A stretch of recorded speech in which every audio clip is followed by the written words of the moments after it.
بسم اللہ الرحمن الرحیم۔ السلام علیکم دوستو۔ ایک شخص اندھیری رات میں فجر کی نماز پڑھنے کے لیے گھر سے نکلا۔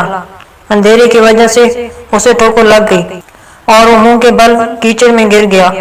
کیچڑ سے اٹھ کر وہ گھر واپس آیا اور لباس تبدیل کر کے دوبارہ مسجد کی طرف چل دیا۔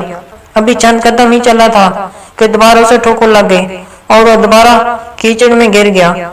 کیچڑ سے اٹھ کر وہ پھر دوبارہ اپنے گھر گیا، لباس بدلا اور مسجد جانے کے لیے دوبارہ گھر سے نکلا۔ جیسے ہی وہ اپنے گھر سے باہر نکلا تو اس کے دروازے پر اسے ایک شخص ملا جو اپنے ہاتھ میں روشن چراغ تھامے ہوئے تھا۔ چراغ والا شخص چپ چاپ نمازی کے آگے مسجد کے راستے چل دیا۔ اس مرتبہ چراغ کی روشنی میں نمازی کو مسجد پہنچنے میں کسی دشواری کا سامنا نہیں کرنا پڑا۔ وہ خیریت سے مسجد پہنچ گیا۔ مسجد کے دروازے پر پہنچ کر چراغ والا شخص رک گیا۔ نمازی اسے چھوڑ کر مسجد داخل ہو گیا اور نماز ادا کرنے لگا۔ نماز سے فارغ ہو کر وہ مسجد کے باہر آیا تو وہ چراغ والا شخص اس کا انتظار کر رہا تھا تاکہ اس نمازی کو چراغ کی روشنی میں گھر چھوڑ آئے۔ جب نمازی گھر پہنچ گیا تو نمازی نے اجنبی شخص سے پوچھا، آپ کون ہیں؟ اجنبی بولا، سچ بتاؤں میں ابلیس ہوں۔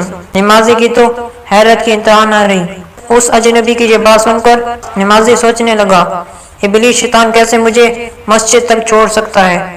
اس کا کام تو لوگوں کو بہکانا ہے۔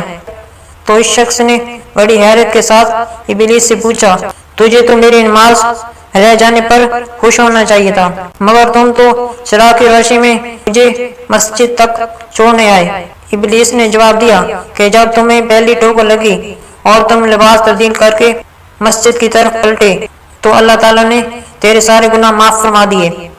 جب تجھے دوسری ٹھوکر لگی تو اللہ تعالیٰ نے تمہارے پورے خاندان کو بخش دیا، جس پر مجھے فکر ہوئی کہ اگر اب تمہیں ٹھوکر لگی تو اللہ تعالیٰ کہیں تمہارے اس عمل کی بدولت تمہارے سارے گناہوں کی مغفرت نہ فرما دے۔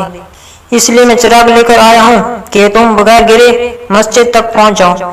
اس شخص نے جیسے یہ بات سنی تو اس نے اللہ تعالیٰ کے بارگاہ میں اپنا سر جھکا کر اللہ کا شکر ادا کیا۔